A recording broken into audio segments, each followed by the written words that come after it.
Hi students, இன்னைக்கு நம்ம பார்க்க போற டாபிக் வந்துட்டு thermal physics lessonல ideal gas equation. Okay? So இது வந்து நமக்கு இந்த லெசன்ல லாஸ்ட் டாபிக். சரியா? So ideal gas equation னா ideal gas னா என்ன நம்ம ஆல்ரெடி previous வீடியோல பார்த்திருக்கோம் இல்லையா? So அதோட லிங்க் வந்து நான் description boxல கொடுக்கிறேன். So ideal gas னா என்னன்னு பார்த்தோம். So there is no interactions between the molecules. அந்த மாதிரி இத நம்ம என்ன சொல்லுவோம்?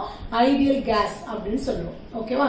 இன்னொரு பாயிண்ட் என்ன பார்த்தோம்? It obeys Boyle's law, Charles law, Avogadro laws. ஓகேவா? So ideal gas வந்து இந்த fundamental laws வந்து obey பண்ணும் அப்படினு பார்த்தோம். ஓகே? So அத வச்சு தான் நம்ம ஈக்குவேஷன் டிரைவ் பண்ண போறோம். சரியா? So first நம்ம Boyle's lawல என்ன பார்த்தோம் அப்படிங்கறத நம்ம பார்த்துடலாம். ஓகேவா? So Boyle's lawல நம்ம எதை கான்ஸ்டன்ட்டா எடுத்தோம்? நம்ம வந்து எப்படி அந்த லாஸ் டிரைவ் பண்ணோம் ஞாபகம் இருக்கா? So gas parameters நம்ம கன்சிடர் பண்ணிக்கிறோம். That is pressure, இன்னொரு வந்துட்டு volume, temperature, number of atoms. ஓகேவா? சோ இந்த பாராமீட்டர்ஸ்ல நம்ம ஏதாவது ரெண்ட வந்து கான்ஸ்டன்ட்டா வைக்கும்போது மத்த ரெண்டுக்குள்ள ரிலேஷன்ஸ் ஃபார்ம் பண்ணுது நம்ம பார்த்தோம் இல்லையா? ஃபார் எக்ஸாம்பிள் பாய்ல்ஸ் லால நம்ம எதை கான்ஸ்டன்ட்டா வச்சோம்?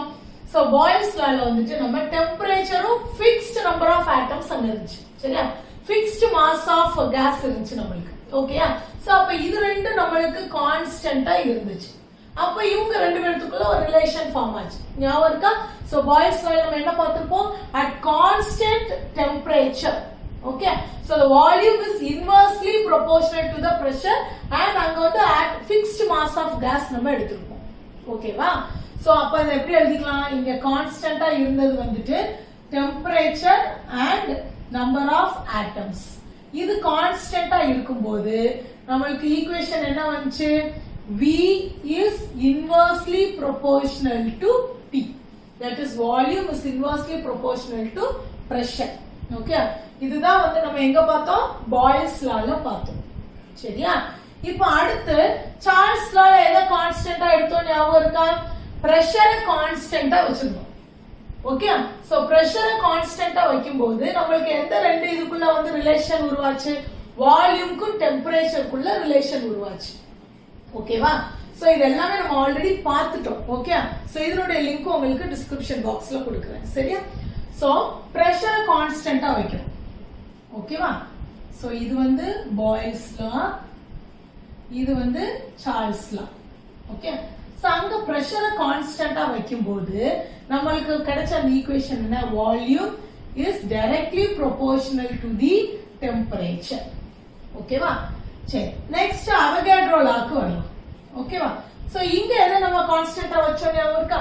பிரஷரும் வால்யூமையும் கான்ஸ்டன்ட்டா வச்சிருந்தாங்க. சாரி, பிரஷரையும் டெம்பரேச்சரையும் கான்ஸ்டன்ட்டா வச்சிருந்தாங்க.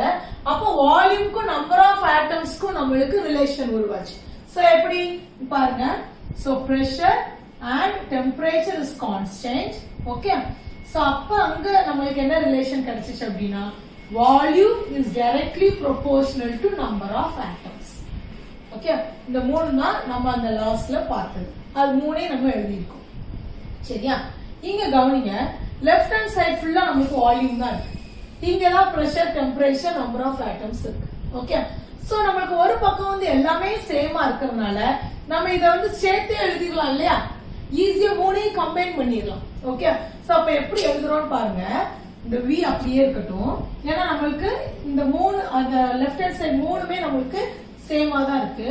சோ V இந்த சிம்பிள் போட்டுக்கோங்க. இது அப்படியே எழுதிடலாம் 1/P. இது அப்படியே எழுதிடலாம். T தான் எழுதுங்க, 1/, எழுத கூடாது. ஏன்னா இங்க எப்படி இருக்கு? Directly proportional to T. அந்த வேல்யூஸ் வந்து நமக்கு அந்த ரிலேஷன் சேஞ்ச் ஆயிட கூடாது. ஓகேவா? சோ இங்க T, இங்க N.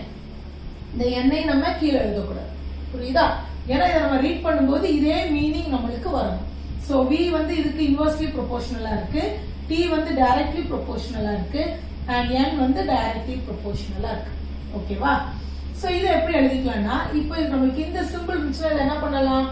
ஒரு கான்ஸ்டன்ட்டா மாத்திரலாமா? நம்ம ஈக்குவல் டு போடுறப்ப ஒரு கான்ஸ்டன்ட் அந்த இடத்துல நமக்கு வந்துடும். ஓகேவா?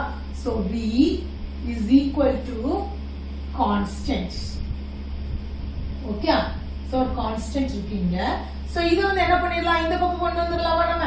சோ இந்த P வந்து டினாமினேட்டர்ல இருக்கறனால எங்க வந்துரும்? இங்க வந்துரும். டிவைடட் பை இந்த Tn வந்து எங்க வந்துரும், இங்க வந்துரும். புரியுதா? சோ இந்த ரிலேஷன் எப்படி வந்துச்சுன்னு தெரியுதா? இது நம்ம ஈக்குவல் மாத்திரம், அப்ப இங்க கான்ஸ்டன்ட் எழுதிடுறோம். நம்ம இத ஃபுல்லா இந்த பக்கம் கொண்டு வந்துரும். சரியா? இந்த ஈக்குவேஷனை தான் நம்ம என்னன்னு சொல்லுவோம்னா combined law of gas. இது என்னன்னு சொல்லுவோம், combined law of gases. சரியா? இப்போ இந்த ஈக்குவேஷன் வரைக்கும் புரியுதா? இப்போ இந்த கான்ஸ்டன்ட்ட நம்ம என்னதான் எடுக்க போறோம் அப்படின்னா இது வந்து போல்ட்ஸ்மேன் கான்ஸ்டன்டா. ஓகே, இந்த கான்ஸ்டன்ட் என்னது, போல்ட்ஸ்மேன் கான்ஸ்டன்ட். சரியா? So that is indicated as KB. So which is nothing but Boltzmann constant. சரியா? So இந்த constant கான values என்னன்னு பாத்தீங்கன்னா 1.38 into 10 to the power minus 23 joule per Kelvin. சரியா? So இந்த constant என்னதா இருக்கு, Boltzmann constant இருக்கு. அந்த values என்னன்னு பாத்தீங்கன்னா 1.38 into 10 to the power minus 23 joule per Kelvin. அது எப்படி இண்டிகேட் பண்றோம் அப்படின்னா KB அப்படின்னு இண்டிகேட் பண்றோம். ஓகேவா? சோ அப்ப இந்த ஈக்குவேஷன் அதுக்கு தகுந்த மாதிரி நம்ம எழுதிடலாமா? கான்ஸ்டன்ட் இருக்கிற இடத்துல என்ன போடுறோம், KB. So P V T N is equal to KB. சரியா? சோ இப்போ இது இந்த சைடு கொண்டு வந்துக்கலாம். So PV is equal to KB N T. சரியா? இப்போ இப்படி இருக்கு. இதுல இப்ப நம்ம என்ன பண்றோம் பாருங்க, இந்த Nங்கிறது என்ன அப்படின்னா number of atoms in the gases. சரியா? சோ இப்போ நம்ம ஒரு கேஸ் எடுத்துறோம் அப்படின்னா அதுல எவ்வளவு நம்பர் ஆஃப் ஆட்டம்ஸ் இருக்கு அப்படிங்கிறது தான். ஓகே, இப்போ நம்ம ஒரு எக்ஸாம்பிள் கன்சிடர் பண்ணுவோம். 1 மீட்டர் கியூப் கேஸ் நம்ம எடுத்துறோம் அப்படின்னா அதுல எவ்வளவு ஆட்டம்ஸ் இருக்கு அப்படிங்கறத தான் நம்ம இங்க எழுத போறோம். பட் ஆட்டம்ஸ் வந்து நமக்கு ரொம்ப ஹியூஜ் நம்பர்ல இருக்கும். ஓகே, சோ அவ்வளோ பெரிய நம்பர் வந்து இங்க நம்ம எப்பவுமே எழுதிட்டே இருக்க முடியாது. ஓகே, சோ அப்ப அத ஷார்ட்டா ரெப்ரசன்ட் பண்றதுக்கு என்ன பண்ண போறோம் அப்படின்னா, இப்போ ஒரு எக்ஸாம்பிளுக்கு இப்போ நம்ம ஷாப்ல போய் நான் எனக்கு வந்து 12x வாங்கணும். ஓகேவா? சோ இத நம்ம 12x அப்படின்னு சொல்லுவோமா இல்ல 1 டசன் அப்படின்னு சொல்லுவோமா? நம்ம என்ன சொல்லுவோம், 1 டசன் சொல்லுவோம். நம்ம 12 அப்படின்னு எண்ணிட்டு இருக்க வேண்டாம். ஓகே, இதே 1 டசன் அப்படின்னு சொல்லிட்டோம்னா அதுக்குள்ள எனக்கு எத்தனை வந்துருது, 12 வந்துருது. இப்போ 24x வாங்கினா 2 டசன் தாங்க அப்படின்னு நம்ம கேட்க போறோம். சரியா? சோ அந்த நம்பரை நம்ம வந்து சொல்றதுக்கு பதிலா அதை ஷார்ட்டா எப்படி ரெப்ரசன்ட் பண்ணிடுறோம், 1 டசன் 2 டசன் 1 பேர் 2 பேர் அந்த மாதிரி நம்ம சொல்லிடுறோம். ஓகேவா? சோ அதே மாதிரி இங்க எனக்கு நிறைய ஆட்டம்ஸ் அண்ட் மாலிகுல்ஸ் இருக்கறனால இத நான் ஷார்ட்டா ரெப்ரசன்ட் பண்றதுக்கு என்ன யூஸ் பண்ண போறேன் அப்படின்னா மோல் அப்படிங்கறத யூஸ் பண்ண போறேன். ஓகே, இங்க நம்ம x வாங்குறப்ப டசன் அப்படின்னு சொல்லிடுறோம். பட் இங்க வந்து என்ன சொல்லிடுறோம், மோல் அப்படின்னு சொல்றோம். ஓகேவா? சோ மோல் அப்படின்னா இப்போ 1 டசன்க்குள்ள 12x அப்படிங்கறது அடங்குது இல்லையா? சோ அதே மாதிரி 1 மோல்க்குள்ள எவ்வளவு, இப்போ 1 மோல் ஆஃப் கேஸ் அப்படின்னு எடுத்துக்கோனா அதுல எவ்வளவு மாலிகுல்ஸ் இருக்கு அப்படின்னா 6.023 into 10 to the power 23. சரியா? இவ்ளோ வந்து அதுக்குள்ள நம்மளுக்கு அடங்கும். ஓகேவா? சோ 1 மோல் ஆஃப் கேஸ், இப்போ 1 டசன் எடுத்தோம்னா 12x இருக்கு. அதே மாதிரி 1 மோல் ஆஃப் கேஸ் எடுத்தோம் அப்படின்னா அதுல எவ்வளவு மாலிகுல்ஸ் இருக்கு உள்ள, 6.023 into 10 to the power 23 molecules. சரியா? அப்போ நம்ம கன்சிடர் பண்ணிருக்கிற கேஸ்ல எவ்வளவு மோல்ஸ் இருக்கு நம்மளுக்கு தெரிஞ்சா போதும். ஓகே, சோ அப்ப நம்பர் ஆஃப் ஆட்டம்ஸ் இங்க வந்து நம்ம மோல்ல எழுதும்போது so number of atoms present inside the gas is nothing but that is equal to 1 molar 2 molar 3 molar அது தெரிஞ்சா போதும். இப்போ ஃபார் எக்ஸாம்பிள் நம்மளுக்கு mu mole அப்படின்னு வெச்சுக்கோங்க. it may be anything. so அது 8 ஆ இருக்கலாம், 9 ஆ இருக்கலாம், 10 ஆ இருக்கலாம். ஓகே, சோ என்ன நம்பரா இருந்தாலும் சரி அப்ப இங்க எப்படி எழுதுவோம், நம்ம mu into 6.023 into 10 to the power 23. புரியுதா? இப்போ 1 மோல்னா இந்த வேல்யூ, இப்போ 2 மோல்னா 2 into this value, 3 மோல்னா 3 into this value. அப்ப mu mole அப்படினா mu into this value. சரியா? so this value is nothing but இது என்ன வேல்யூ, இது நமக்கு அவகாட்ரோ நம்பர். இது எப்படின்னு சொல்லுவோம், நம்ம அவகாட்ரோ நம்பர் நம்ம பார்த்திருக்கோம் இல்லையா? சோ இது அப்ப நீ இந்த வேல்யூக்கு பதிலா நீ என்ன எழுதிடலாம், NA அப்படின்னு எழுதிடலாம். Is nothing but the same. இந்த வேல்யூ தான் இது. ஓகேவா? சோ இதுக்கு இந்த NA குள்ள வேல்யூ என்னது, அவகாட்ரோ நம்பருக்குள்ள வேல்யூ என்னது, 6.023 into 10 to the power 23. புரியுதா? அப்ப mu மோல்னா நீ என்ன எழுதிடலாம், mu into Avogadro number. Okay? So அப்ப நம்பர் ஆஃப் ஆட்டம்ஸ் வந்து எவ்வளவு பிரசன்ட் ஆயிருக்குன்னு தெரிஞ்சுக்கணும் அப்படின்னா, so mu into Avogadro number. So இது என்னதானாலும் இருக்கும். சரியா? அப்ப n க்கு பதிலா என்ன போட போறோம், mu into NA. சரியா? சோ இந்த ஈக்குவேஷன்ல நம்ம n க்கு பதிலா we are going to place, so KPV is equal to KB, n க்கு பதிலா mu NA into T. சரியா? இப்படி ஒரு ஈக்குவேஷன் நமக்கு கிடைச்சிருக்கு. சோ இந்த ஈக்குவேஷன்ல இந்த KB, that is Boltzmann constant, இந்த அவகாட்ரோ நம்பர் into mu, இத நம்ம என்னதான் எழுதிக்கலாம் அப்படின்னா R அப்படின்னு எழுதிக்கலாம். ஓகே? சோ அந்த Rங்கிறது என்ன அப்படின்னா is nothing but universal gas constant.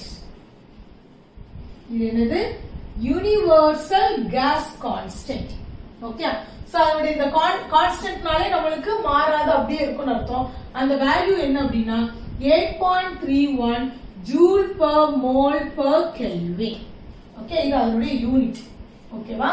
So universal Rங்கிறது நம்ம எதுக்காக ரீப்ளேஸ் பண்ணிருக்கோம், KB mu NA க்கு பதிலா. So it is nothing but universal gas constant. So value of the universal gas constant is 8.31 joule per mole per Kelvin. ஓகேவா? So universal case கான்ஸ்டன்ட்னா time மாறும்போதோ இல்ல location மாறும்போதோ எனக்கு இந்த value வந்து change ஆகாது. Okay? கான்ஸ்டன்ட்டா இருக்கும். சரியா? சோ அந்த வேல்யூஸ் 8.31 வந்து எதுக்கு, R கான வேல்யூ. சரியா? So we get the equation as PV is equal to RT. It is nothing but ideal gas equation. இந்த ஈக்குவேஷன் தான் என்னது, ideal case equation. Okay? So ideal gas equation. So இந்த ஈக்குவேஷனுக்கு நீங்க இன்னொரு நேம் கொடுக்கலாம். என்ன அப்படின்னா it is equation of states. என்னது, equation of states. சரியா? Because it gives the relation between the state variables. State variables னா என்ன, pressure, volume, temperature. So இவங்களுக்கு ஒரு ரிலேஷன் கொடுக்கறனால இத வந்து என்ன சொல்றோம், equation of state அப்படின்னு சொல்றோம். புரியுதா? சோ ஐடியல் கேஸ் ஈக்குவேஷன் வந்து ரொம்ப ஈஸி. ஃபர்ஸ்ட் பாய்ஸ் லா, சார்ல்ஸ் லா, அவகாட்ரோ லா எழுதிக்கிறோம். மூணையும் கம்பைன் பண்ணி ஒரு ஈக்குவேஷன் கொண்டு வரோம். So that equation we can call it as combined law of gases. So அதுக்கு அப்புறம் இந்த கான்ஸ்டன்ட் வந்து நமக்கு போல்ட்ஸ்மேன் கான்ஸ்டன்ட். சோ அந்த பிளேஸ்ல KB கொண்டு வரோம். நெக்ஸ்ட் ஸ்டெப் வந்து இந்த n வந்து டிரைவ் பண்ணி எழுதுறோம். சோ n க்கு வந்து என்ன நம்ம கண்டுபிடிச்சோம், mu NA. ஓகே? சோ ஏன்னா நம்ம ஷார்ட்டா ரெப்ரசன்ட் பண்றதுக்காக, இல்லாட்டா இதுல எவ்வளவு இருக்கோ எல்லாத்தையும் நம்ம நம்பர்ல கொண்டு வந்து எழுதுறோம். சோ அதுக்கு நம்ம ஷார்ட்டா நம்ம எழுதியாச்சு. ஓகேவா? சோ அதுக்கு அப்புறம் இந்த KB mu NA மட்டும் என்னதான் எழுதிக்கிறோம், R, which is nothing but universal gas constant, and its value is 8.31 joule per mole per Kelvin.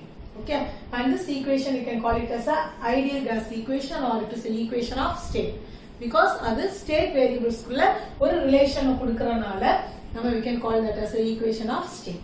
Okay va? Thank you students. Students, உங்களுக்கு இந்த வீடியோ பிடிச்சிருந்துச்சுனா கண்டிப்பா subscribe பண்ணுங்க and உங்க friends க்கு share பண்ணுங்க. Thank you.